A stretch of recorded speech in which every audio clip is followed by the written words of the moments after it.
enkuyanja y'abantu erizoba nubo bayishwa kanisa y'abarokore ya Kiswahili Full Gospel Church mu Rurembo Mbarara omukushaba ko mutano obwe barikujaguza emyaka 20 eye kanisa y'Asio mu buhereza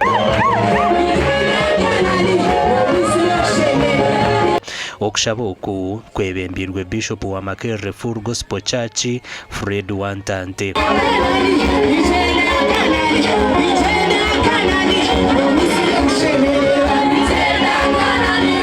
You know, when we have children, we should allow them to grow and do more things than what we've done. They should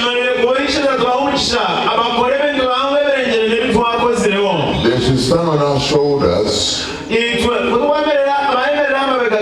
and achieve much more than what we have done as their parents.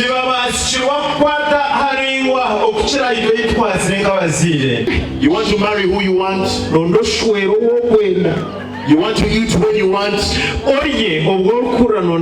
You want to wear what you want. Apostle Abel Katambara mukuru wa Kiswahili Full Gospel Church omukushabo kwabahwera izuba yajumirira abo bona bahugira mu bitinisa byensi bakebwa Ruhanga.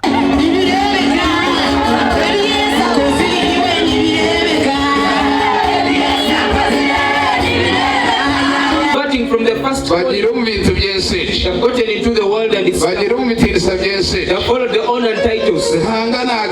But God says, let my people go.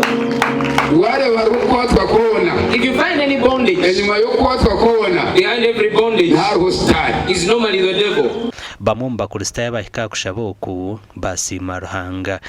Nasima Ruhanga ahabwisoberi kuba ndiyo mwanya wo gukandi Nsima Ruhanga abo muri Sawita Posho Katambara. Nsima Ruhanga abo ebyakoze mu Kiswahili imyaka 20. Nsima Mukama myaka 20 y'obuhereza bw'Asio.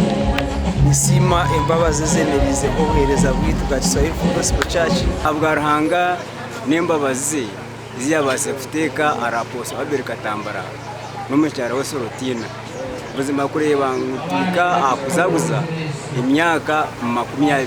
Estera neki nikija kuhendera harwa katano urwesandeji ahabwa TV West ndi Elias Rutugusi.